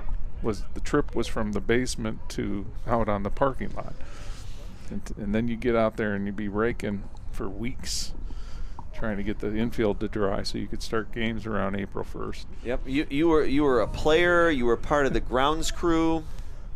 It was high school baseball is quite an experience, especially when you're here in the north. Another steal attempt. He's going to be in there, and that's Travis's 4th steal of the day. That's a good day. Even with Koenig using the slide step there, didn't get it the best jump because of that, but he was able to make up the ground, and it was a good throw by the catcher. So the pitch hitter is James Lipinski, number 2. Pitch hitting for Jones, and runner's going to third, and he's going to walk in, stand up, but that's strike 3 to Lipinski, and that ends the 5th inning with the score 4-0, as Hudson will take their lead into the 6th inning here.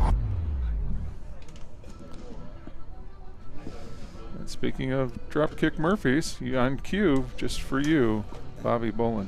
I wish all of my predictions were as good as that one.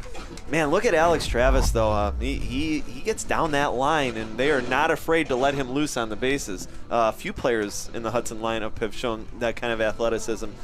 Justin Morgan, obviously, from the leadoff spot, which is exactly what you want in a leadoff hitter, continuing to put that pressure on. So we got some changes. We'll try to get them to you. It's hard to see the numbers. Luke Mager is still in the game at pitcher. Looks like Buckany is back behind the plate, so he's going to re-enter, ending Nick Kollar's day. And Jones is back out at third after being pinch hit for by Lipinski.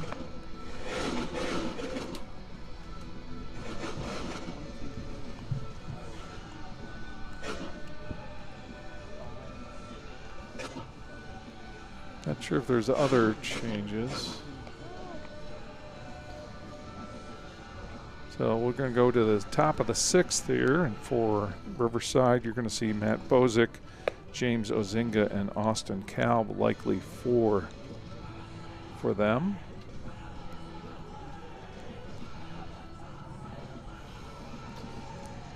I think Dropkick Murphys are coming to the Kent stage here soon. Or they just played, one of the two. Could be a very, very good concert. So get those tickets early.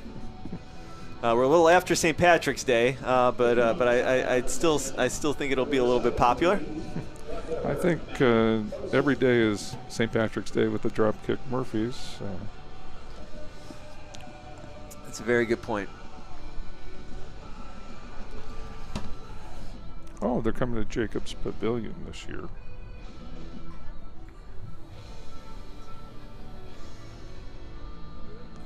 So leading off, Matt Bozick, number 8.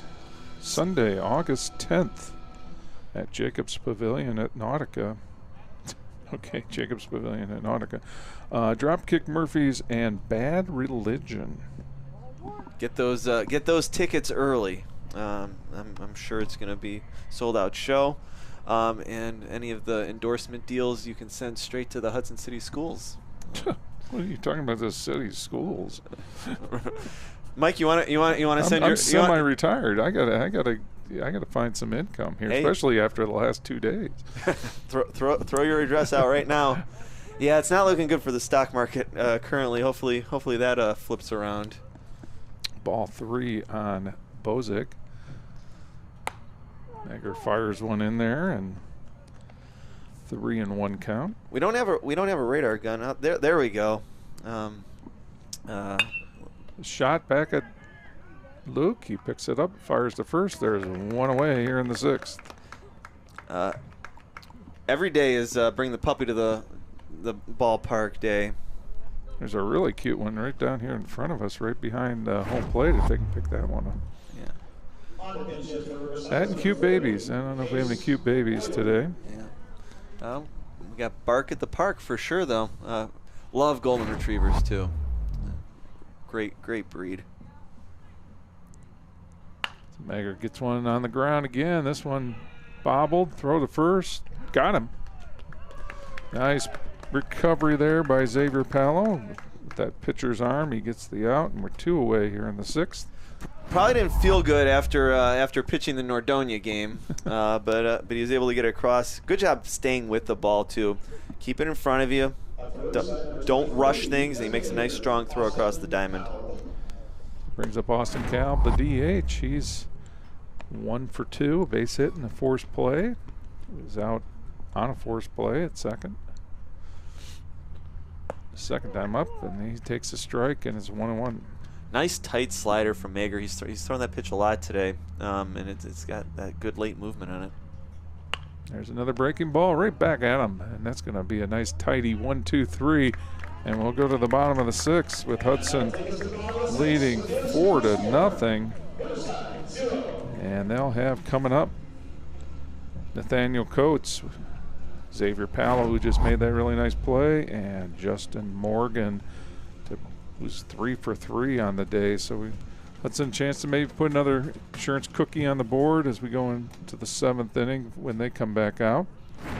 Riverside got one more opportunity to try to get some points on the board. There's your cute baby for the day.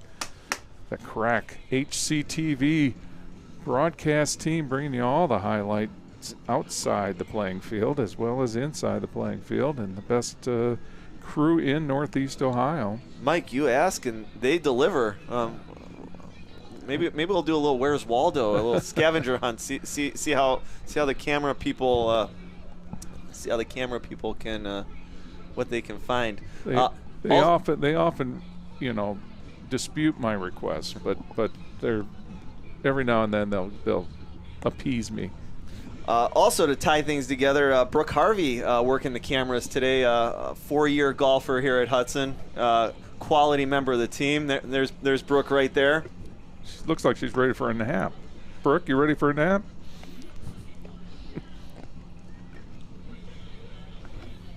I'm not sure if they're hooked up to us or they're just listening to Chris down in the booth. So there's Phil over there on the camera. He's all bundled up. Is it cold out there, Phil? Phil's got the best seats in the house. Nice high view of the stadium. Well, we appreciate them doing this. It's volunteer. There's the booth. Hello, everybody. How's the little one, Meg? She can't hear us. Okay. Yep. Thanks to everybody for putting this on. For first game of the year, and first baseball game HCTV's done at least in a while. Well, I think it may be our first official broadcast. Maybe somebody in the booth knows for sure. I know it's my first broadcasting of baseball. We've talked about it for years. Just a question of scheduling and weather, obviously, and what angles are you going to use. The the thing that's occurred technology-wise with remote cameras, it allows us to do things that we probably weren't able to do 10 years ago, and makes baseball more possible, because you really like the angle you're seeing on your screen right now, which is the home plate angle, so that you can see the pitches. Sometimes it's hard to see where the ball goes when you get behind home plate shots or from the sides, and so with the remotes you can do a little more, and again, thanks to the HCTV staff and crew as they've put together a great broadcast today. They look like they're in mid-season form, and some great shots you're getting. Setting the bar nice and high. Fouled off by Nathaniel Coates, who's got on an error, got on by a hit. He's scored a run and been very active from the bottom of the lineup today, and Hudson getting a lot of effort from 6 through 9. So counts 1 and 2 as Koenig in his 3rd inning of relief, or 2 1/3 inning of relief. Also having an efficient day, getting a lot of swings, keeping the ball around the plate. Round ball to 3rd, scooped up and thrown out by Austin Whitridge, who's had a really nice game as well.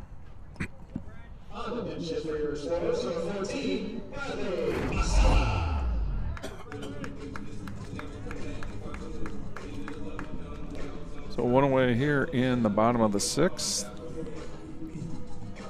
We'll get a pinch hitter for the Explorers. Bradley Masella stepping up to hit for Palo. And Masella, you may know him as a kicker on the football team and also a very good soccer player. So 3 support guys. He pops one into short right. It's always down by the second baseman, Leanin Chapman. It's always impressive to see athletes playing 2 sports in the same season. I know you say it's just kicking, but man, it still requires a lot of work, a lot of practice. So kudos to all those kids. I know as a golf coach, seeing a lot of volleyball players playing golf in the fall at some of these more rural schools, it's impressive, and still being good students too. Justin Morgan at the plate. He's 3 for 3, a pair of singles and a double. He's scored a run, advanced on a wild pitch. He's been motoring around the bases all afternoon and looking for his 4th hit on the afternoon. And he digs one into the dirt. Short hop miss. Shortstop Fields, but he's not going to throw him out. We're going to give him a hit because we can do that in the booth. Yeah, but you're not going to get him if you don't make that first play. And I was just going to say I'd be excited to see him on the bases again. I'd imagine he's going to be moving at some point, especially with 2 outs. Braden Deutsch is going to come up for his 4th plate appearance. He's 0 for 2 with a walk. Now, I got to go back to something you said because we want to make sure we clarify this. It's not just kicking. So HCTV, and ball gets away again, and he might be able to get to 3rd Morgan here. Takes off to 2nd. He takes a big turn. He's going to go try for 3rd. Oh, he's caught in the middle. He's going to be able to get back, though, because the second baseman had wandered over.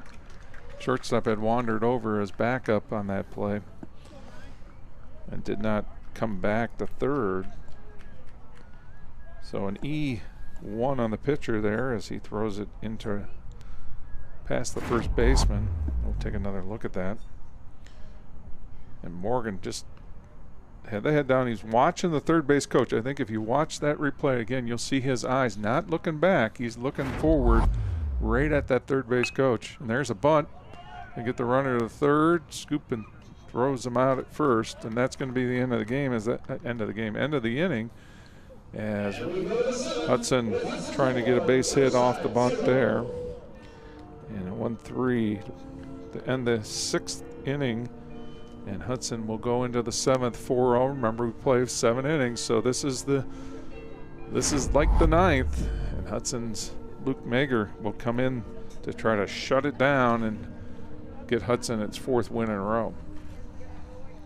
And like you were saying, Mike, get one quick glance back at the ball and then trust your coach to make the right decision. It would have been close if he'd have kept going, but again, it's smart on Morgan's part, knowing he's already in scoring position with 2 outs. You don't have to push it. A hit's still going to score him from 2nd or 3rd. So Riverside trying to fire themselves up in a team meeting out there outside the dugout, and we go into the top of the 7th. They'll have Jacob Mikowski, Ethan Baker, and Leyland Chapman coming up here in the top of the 7th. But yeah, on HCTV, we love our kickers, and we especially root for our kickers and believe that they may be the MVP sometimes of the year. That is 100%. Hudson Community Television Game of the Week recipients.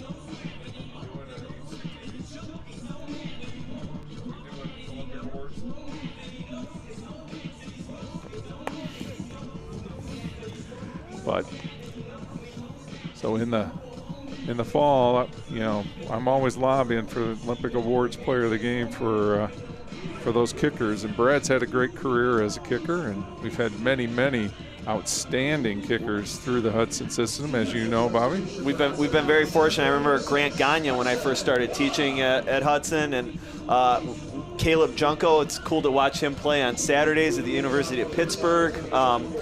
He does their punting now, and I believe he's doing kickoffs as well. So we have been very graced with some talented legs in the football program and the soccer program. Yeah, 3 Gs. Grant Gagne good. And 2-0. As Mager tries to find the strike zone here in the 7th. They'll want to put guys on and start to create your own trouble. And there's a fastball for a strike. So Cleveland out on the West Coast. The Guardians playing the Angels tonight. After a tough series, as Jones makes a nice play. Scooped and won. Good all-around play there. Both bases kind of got in. He had to field that right in front of 3rd base, and then make the throw all the way across, and a great scoop over there at first by Havens. So Jones has been a busy 3rd baseman today and made the plays regularly, and that's all you ask for your infielders. Make the stop, make a good throw, and a great scoop on the other end by Tyler Havens, who's had a big day as well today. So Tyler has been 1 for 3, and Jones has made a number of stops down there at 3rd and thrown out multiple players from Riverside. Riverside just been difficult day for them. They've been kind of dammed up, not able to get their offense going. Good pitch. Swing and a miss. Took something off it, pulled the string, as they say. And it's 1-2, 1 out. And he goes. And he gets the swing, and it's now 2 out here in the top of the 7th, which is like the 9th in high school baseball. And Riverside Beavers down to their last out. Leland Chapman coming to the plate. He's 0 for 3 on the day. Took a 3rd strike last time up, and he takes strike 1 there. Yep, and that 3rd strike he took in his last at bat. I don't care if you had a pitch calling system or any umpire. It was a beautiful pitch right on the inside corner. So Mager a little bit outside and high. It's 1-1. Good pitching by both teams today. A lot of strikes. Like to see that at this level. And that's how you win in high school baseball. Just keep the ball around the plate like we've been talking about all day. And the Hudson defense has been stellar. Little slider there. 2-2 count.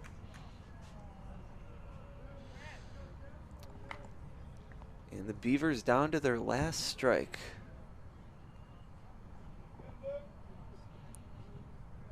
Blake Balconi and calling a good game here for the Hudson pitchers. Gonna go off speed. Up the middle, fielded by the 2nd baseman. Another little scoop by Havens as Braden Deutsch gets the third out by throwing him out. And Hudson gets the win. We're going to do a short recap here, and then we'll send you on your way for a Friday evening. Get done early and allow you to get some nice dinner in downtown. Lots of great places to go here in the Hudson area as you see this really nice little play just past the pitcher's mound. And don't take anything away from Havens, too. Another scoop. He's a vacuum over there at first. So Hudson gets the win today. They're fourth, and they're now 4-0 on the season. And a shutout on top of it as Sutton and Mager combine on the 7 innings of shutout baseball for the Explorers this evening. Tell us a little bit about what you thought you saw today, Bobby, because a really good game. Well played by both teams and a nice, efficient effort. Well, going back to your 3 R's at the beginning of the game, the Rips, they didn't put together any strong offensive innings, but they were able to just keep battling each inning, scrape a few runs home. I think the key to the game was Jack Sutton was able to get out of 2 jams. He kept the ball on the ground. He pitched very, very well. And then when he was relieved by Mager, same thing. Mager was working hard. His off-speed pitches look good. A lot of sliders, threw a few curveballs in there.